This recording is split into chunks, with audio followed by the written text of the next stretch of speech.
Here are the top stories for today, March 2, 2020.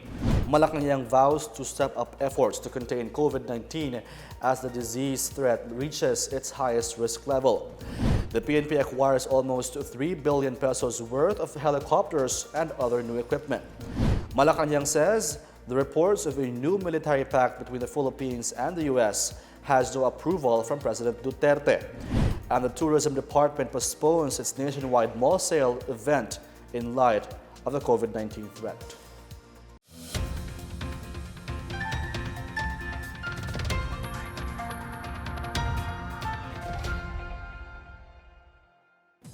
Good day, I'm Rom Dulfo. Welcome to the PNA Newsroom.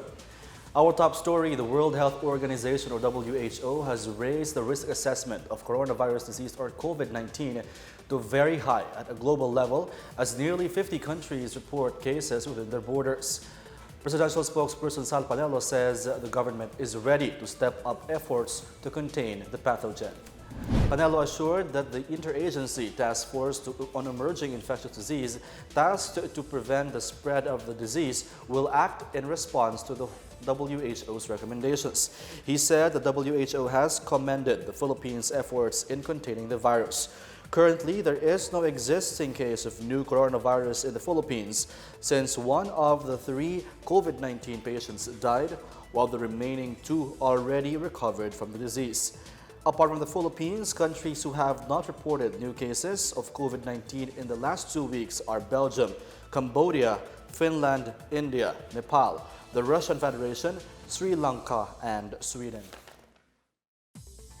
PCO Secretary Martin Andanar on Saturday said Saudi Arabia must issue a clear position regarding its implementation of travel ban. This as some OFWs are reportedly barred from entering Saudi Arabia amid the threat of coronavirus disease. Andanar said some OFWs were given immigration clearance from Saudi but was barred from entering the country upon reaching Dammam Airport. It can be recalled that lawmaker Benny Abante was also barred from entering Saudi even if he was given a diplomatic passport.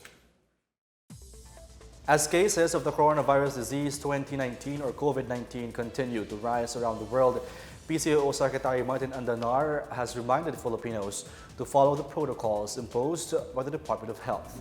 Although there is no existing case of COVID-19 in the Philippines, Andanar said it doesn't mean the country is already safe.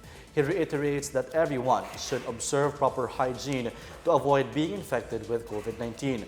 Health Secretary Francisco Duque III on Friday maintained his stance that the public should refrain from going to crowded places amid the coronavirus scare. Based on the DOH's tracker as of Friday, around 591 of 627 persons under investigation or PUIs in the Philippines due to COVID-19 have been discharged, while 531 PUIs have tested negative for the virus. A shooting incident and hostage situation have been reported in Green Hills Shopping Center in San Juan. Shoppers were rushing out in panic as gunshots rang out inside V-Mall in Green Hills March 2. In a statement, Green Hills Center management confirmed the incident involving a hostage-taking of some of their employees by a former security guard. It says a fellow security guard was injured and has been brought to the hospital. The management says it is working closely with the authorities. Malacanang has denounced the murder of 73-year-old lawyer Bayani Dalangin, who was shot dead right inside his office in Nueva Ecija on Friday night.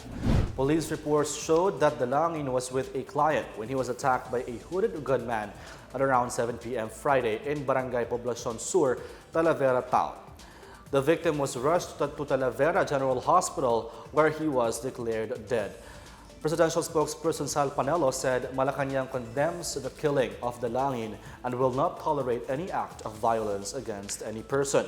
In a statement on Saturday, IBP Nueva Ecija Chapter President Wilson Chua slammed Dalangin's murder as not only an attack against a member of the Philippine Bar, but also an attack against the legal order and justice system.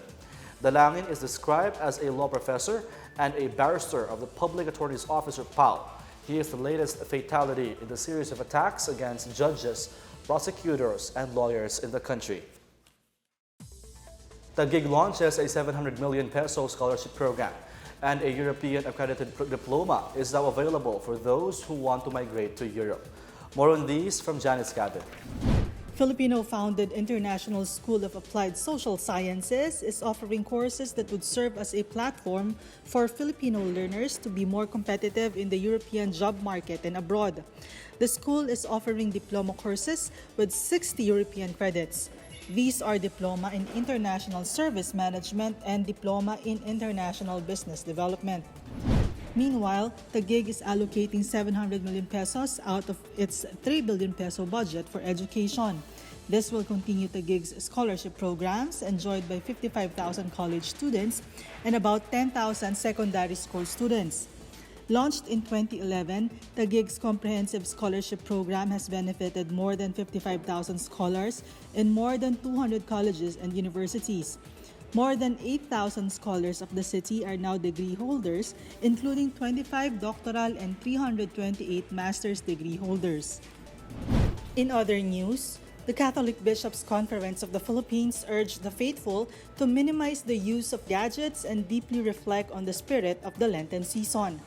BOAC Bishop Marcelino Maralit Jr. of the CBCP Episcopal Commission on Social Communication said that we have to go back to the basics of reflection and prayer, which is silence. While stressing that there is nothing wrong with gadgets, Maralit said people should be wary of negative things that come with its use, such as fake news. Maralit is encouraging the faithful this Lenten season to put aside gadgets and allot 2 hours a day for praying, reading the Bible, or spiritual books. For the PNA Newsroom, I'm Janice Cave. Still to come, the PNP acquires almost 3 billion pesos worth of helicopters and other new equipment. A school in Bukidnon launches a food sufficiency project for 200 indigenous people students. More on these when the PNA Newsroom continues.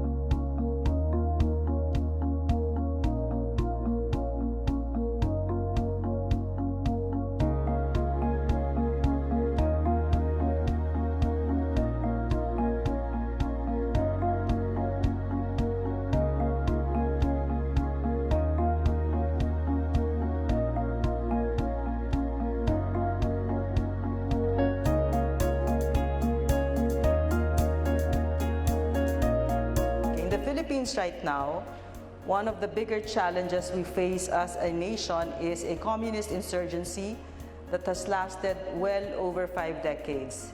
And the group behind it, the CPP-NPA-NDF, has been a declared terrorist group by the US, the UK, New Zealand, Australia, Canada, and of course the Philippines, and has been able to meet its goal of weakening government institutions via its legal fronts, who have for generations now targeted the youth sector and taught them the deeply wounding language of hate and mistrust towards government.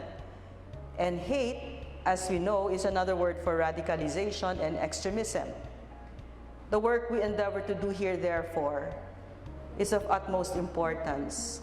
The creation of a culture of prevention, where kindness, respect, and discernment reign, is no different from the creation of a new world where those of us who can must push back at the dark forces that threaten to inundate all that is good and noble about us as a people.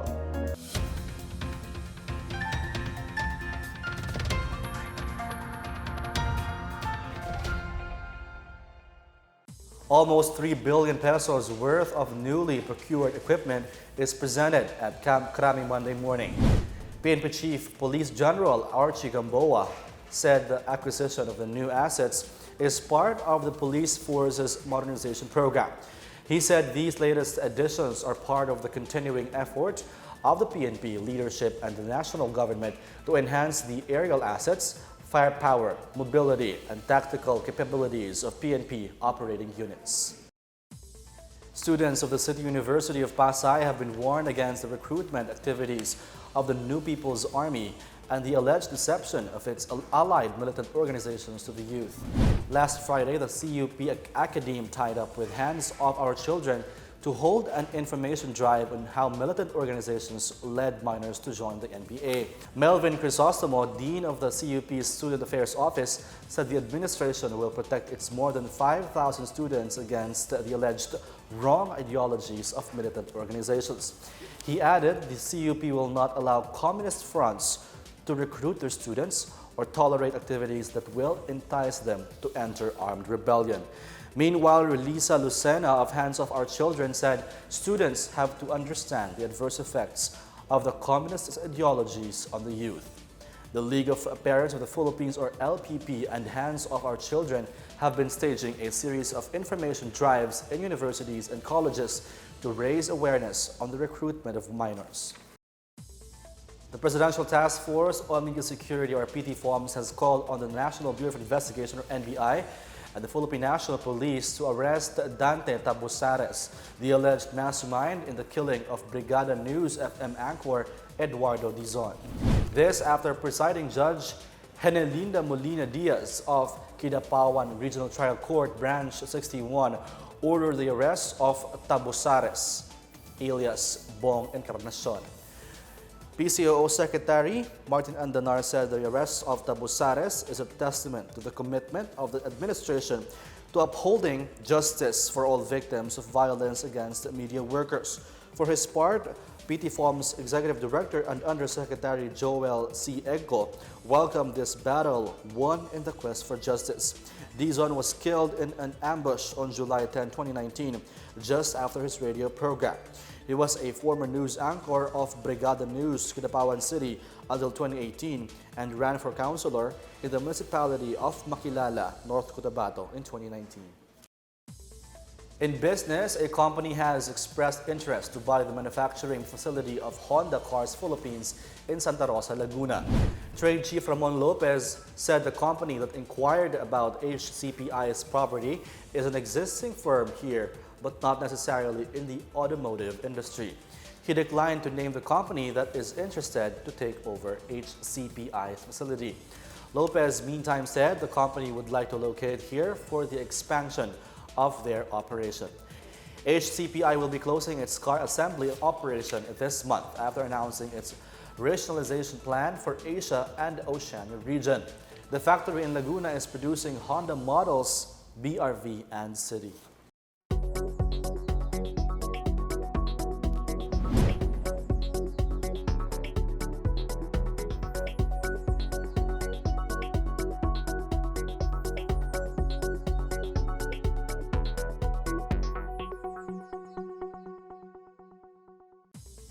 An indigenous people's school in Barangay Bangkud, Malaybalay City, Bukidnon has inaugurated a food sufficiency project for its nearly 200 students. The Luyungan High School last Thursday launched the food sufficiency project in collaboration with the Philippine Army and in partnership with the Department of Education and the Bukidnon Lateral Organized Development. The project, which has abaca, dragon fruit, and adlay grain plantations, was established to sustain the educational and other requirements of the students of the IP High School. The project is expected to produce 500,000 pesos worth of harvest. Maylin Laguas, president of Student Supreme Council of Luyungan High School, said the project will erase the impression among the mainstream society that IPs are only known for mendicancy. The 8th Infantry Battalion and the 403rd Infantry Brigade vowed to support the school project in line with its peaceful war campaign. The military in Aurora Province intensifies its campaign against the recruitment of students by alleged communist terrorist groups. Meanwhile, rebels kill a former member in Iligan City. More on this and other news from the provinces from Joyce Gudis. The Philippine Army's 91st Infantry Battalion has stepped up its campaign to counter the recruitment efforts of the new People's Army, particularly among students in this province. An awareness campaign was conducted Saturday at the Mount Carmel College and was attended by some 400 ROTC cadets from MCC, Aurora State College of Technology, and Wesleyan University of the Philippines. The initiative is part of the implementation of Executive Order 70 and the Provincial Task Force to End Local Communist Armed Conflict. Meanwhile, two former rebels who recently surrendered to the government were given financial aid in Camarines Sur. Alias Mimoy, a former finance officer of the Norben Gruta Command, and alias Randy, a commanding officer of Militiang Bayan, received livelihood assistance worth 50,000 pesos and an immediate assistance amounting to 15,000 pesos. Joint Task Force Bicolania has called on Bicolanos to unite and work with the government to put an end to the insurgency problem. In Iligan City, a former combatant of the New People's Army who surrendered to the government was gunned down by assailants believed to be his former comrades on February 29 in Kalilagan village. The victim, known as Darwin Sapporo, a member of the indigenous Higa-Onon tribe, was killed in his residence. The army will not stop in running after the perpetrators responsible in the brutal murder and give due justice to the bereaved family of Sapporo.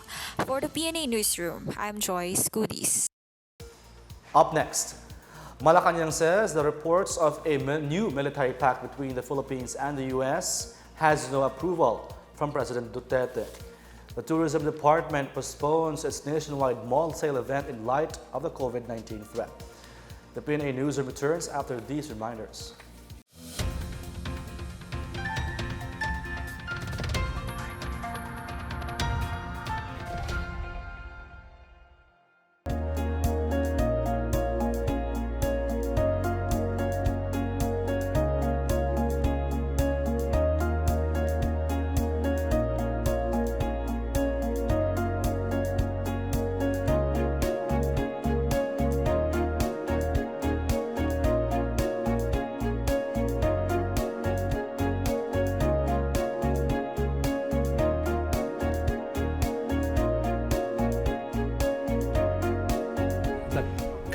Of susceptibility to the content online. This is something that we really need to emphasize. So there are a lot of ways that we get, in terms of strengthening, law, legislative framework and how we address this. This is a very complicated, complicated type of crime, because on the one hand you're dealing with, how the criminal justice agencies respond to this type of crime, but it's also very difficult. This is what the ASEAN Culture Prevention is aiming toward. We know what we need, that we really need to respond efficiently and effectively to the crime, but how do we prevent? You see. So again, I would really emphasize the importance of education, youth engagement, and try to,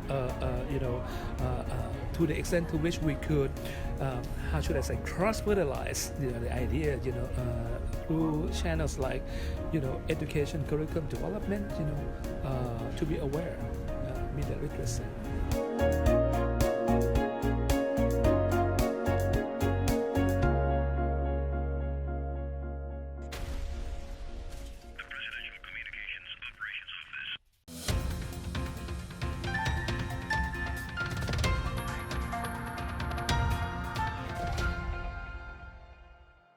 In other news, Malacanang said President Duterte has not approved efforts to craft another military deal between the Philippines and the U.S. as a replacement for the scrapped Visiting Force Agreement, or VFA.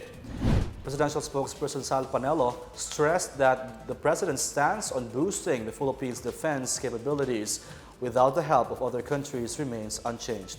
On Friday, Philippine Ambassador to U.S. Jose Manuel Romualdez said talks are ongoing between Manila and Washington to come up with something similar to VFA. Panelo, however, said the president did not give Romualdez the authority to negotiate with his counterpart, U.S. Ambassador to the Philippines, Sung Kim, to craft a new military agreement between the two countries. He also maintained that the Philippines would eventually scrap the 1951 Mutual Defense Treaty, or MDT, and the 2014 Enhanced Defense Cooperation Agreement, or EDCA, with the U.S. Meantime, Panelo said other existing military agreements with other countries remain safe unless there is a compelling reason to scrap the deals. In our foreign news, the Washington State Department of Health confirmed the first death in connection with COVID-19 on Saturday. One person has died from COVID-19 in King County, Washington, making their death the first such case in the U.S. President Donald Trump said in a separate press briefing that the victim is a woman in her late 50s. Washington health officials announced the 2 new cases of COVID-19 in the state earlier on Friday. The 2 patients are a student in Mill Creek and a woman in her 50s who recently traveled to Daegu, South Korea. Washington reported the first COVID-19 case of the U.S. last month after a man who went to China's Wuhan city tested positive. More cases of unknown origin have been reported in U.S. western states, triggering concern about local person-to-person spread of the infectious disease. Trump said the U.S. currently has 22 confirmed COVID-19 cases. The 2020 Philippine Shopping Festival, the highly anticipated nationwide mall sale, has been postponed due to the alarming rise in COVID-19 cases worldwide.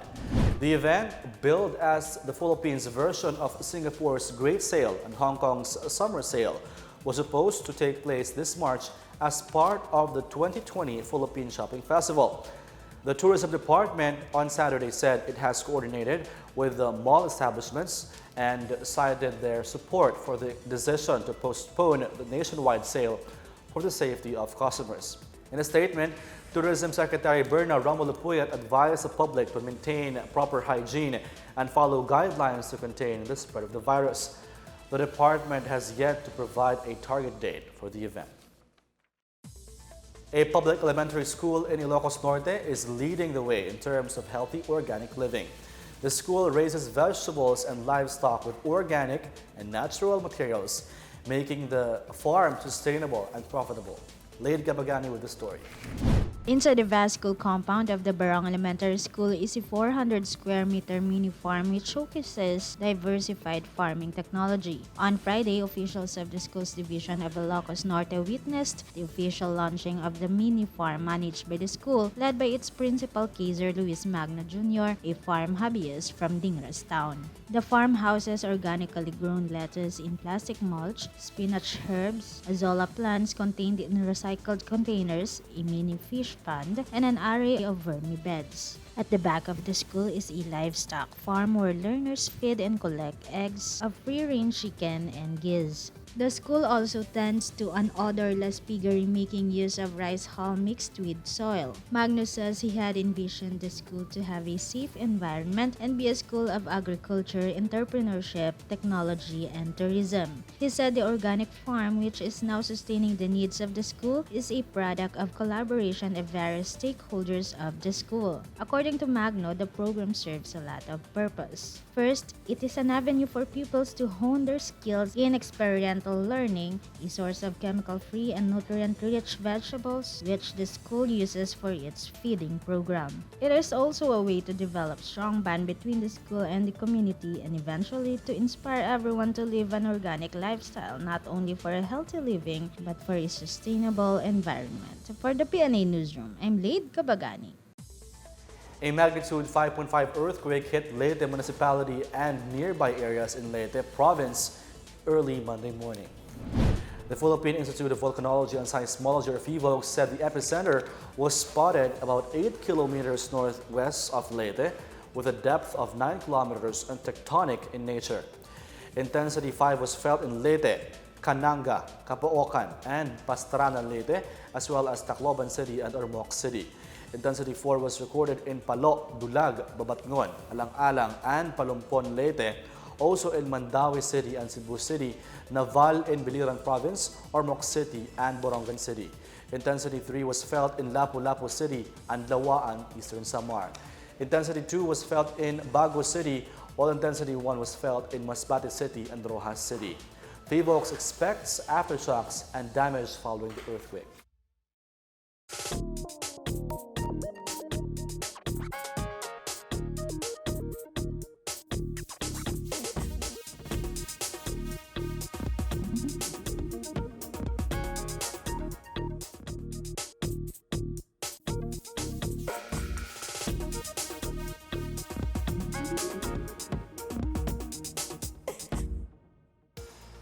Take another look at today's biggest stories. Malacanang vows to step up efforts to contain COVID-19 as the disease threat reaches its highest risk level. The PNP acquires almost 3 billion pesos worth of helicopters and other new equipment. Malacanang says the reports of a new military pact between the Philippines and the U.S. has no approval from President Duterte. And the Tourism Department postpones its nationwide mall sale event in light of the COVID-19 threat. Thank you for watching another episode of the PNA Newsroom. To check more news content, check our webpage or head on to the Philippine News Agency's Facebook and Twitter accounts. For more news about the government, how it serves Filipinos, look for these hashtags on all our social media platforms and websites. 47 years of telling stories that inspire change. The Philippine News Agency has turned 47 on Sunday, March 1, and remains committed to be at the forefront of disseminating timely and reliable news to Filipinos. We will continue to carry the torch. And that's Daily Dose of the biggest stories that you need to know from the PNA Newsroom. I am Rom Dulfo. Good day.